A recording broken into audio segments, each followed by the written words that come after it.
अस्सलाम वालेकुम। My name is Maham. आज का मेरा टॉपिक है chapter number 16 job analysis. Job analysis में सबसे पहले क्या होता है? ह्यूमन रिसोर्स प्लानिंग होती है। It is the process of systematically reviewing human resources requirements to ensure that the required number of employees with the required skills is available when they are needed. इसका मतलब क्या होता है कि जो हमारे पास ह्यूमन रिसोर्स हैं उनको देखना, उनकी रिक्वायरमेंट्स क्या हो सकती हैं, वो किस तरह कितने नंबर ऑफ एम्प्लॉयज़ को रिक्वायर हैं और स्किल क्या होंगी उन एम्प्लॉयज़ की जिनको रिक्वायर है और किस तरह ये प्रोवाइड किए जाएंगे। इसके बाद हमारे पास नेक्स्ट आता है human resource forecasting techniques. Forecasting techniques में हमारे पास सेवरल टेक्निक्स हैं। वो क्या है? सबसे पहले इसमें आती है ज़ीरो बेस्ड फोरकास्टिंग, फिर आती है bottom up approach, use of mathematical models, simulations, forecasting human resource requirements. इसमें ह्यूमन रिसोर्स की जो रिक्वायरमेंट्स होती है ना उनको देखा जाता है, और फोरकास्टिंग ह्यूमन रिसोर्स अवेलेबिलिटी और जो जो रिसोर्स की अवेलेबिलिटी होती है, पॉसिबिलिटी होती है, उसको देखा जाता है। उसके बाद नेक्स्ट है हमारे पास आता है surplus of employees forecasted. When a comparison of the requirement and availability indicates a worker surplus with result restricted hiring, reduced hours, early retirement or losement of may be required to correct the situation। ये इसमें सबसे पहले हमारे पास जो employees की forecasting होती है, मतलब कौन कौन से किस तरह के कौन से स्किल्स के साथ हमें वर्कर्स चाहिए, और उनकी हायरिंग रिस्ट्रिक्टेड होनी चाहिए, और जो आवर्स हैं वो रिड्यूस होने चाहिए, अर्ली रिटायरमेंट होनी चाहिए, और ये सब कुछ इसमें आता है सरप्लस ऑफ एम्प्लॉयज़ फोरकास्टेड में। उसके बाद नेक्स्ट है हमारे पास रिस्ट्रिक्टेड हायरिंग।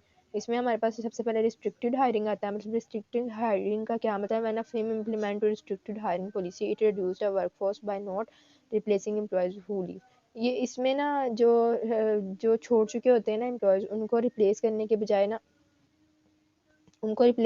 बजाय ना ये एम्प्लॉयज़ जो है ना रिस्ट्रिक्टेड हायरिंग पे काम करते हैं। और उसके बाद नेक्स्ट हमारे पास आता है रिड्यूस आवर्स। रिड्यूस आवर्स क्या है? Reaction to a decline demand can be made by reducing the total number of the hours worked instead of the continuing a 40-hour work.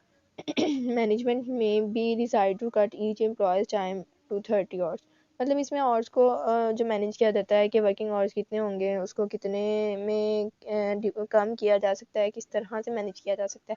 Early retirement, ये किसी एक organisation में हर एक employ के लिए जो कुछ पॉलिसीज़ होती हैं उसमें एक अर्ली रिटायरमेंट भी होती है। उसके बाद आता है इसमें ले ऑफ्स। ले ऑफ्स क्या है? At time the firm has no choice but to actually lay off part of its work.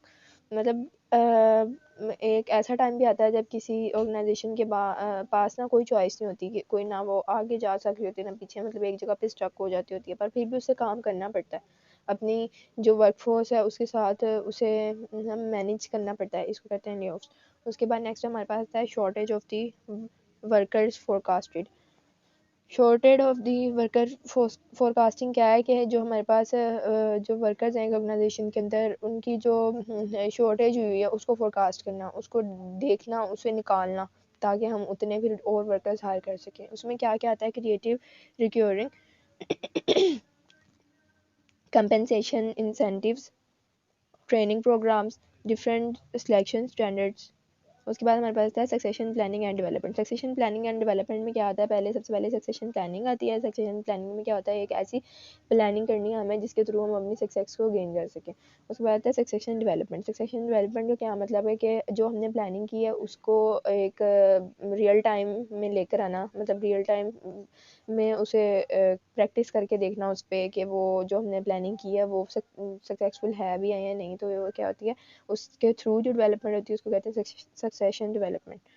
उसके बाद नेक्स्ट है हमारे पास HR hiring process. HR hiring process क्या है? Human resource hiring process. मतलब ये ऐसे ऑर्गेनाइजेशन के अंदर डिफरेंट पोजीशंस होती हैं जो कि वर्कफोर्स या स्टाफ जो मेंबर्स होते हैं उनको दी जाती हैं।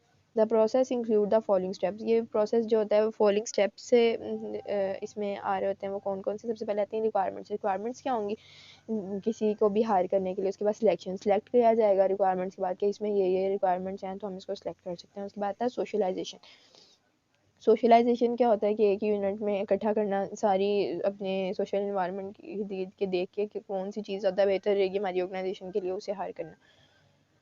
उसके बाद हमारे पास आता है रिक्वायरमेंट्स।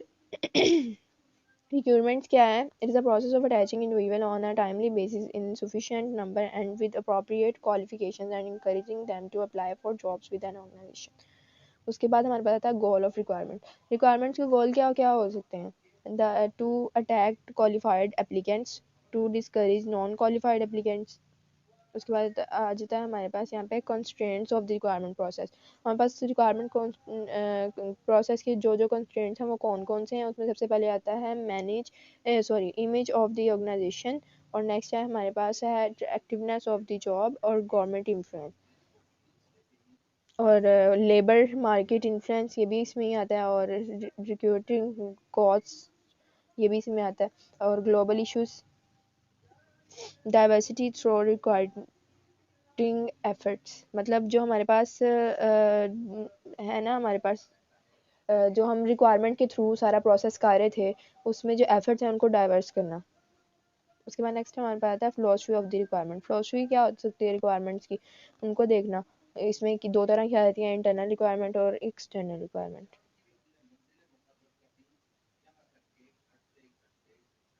उसके बाद नेक्स्ट हमारे पास एथिकल इश्यूज इन रिक्वायरमेंट, और ये हमारे पास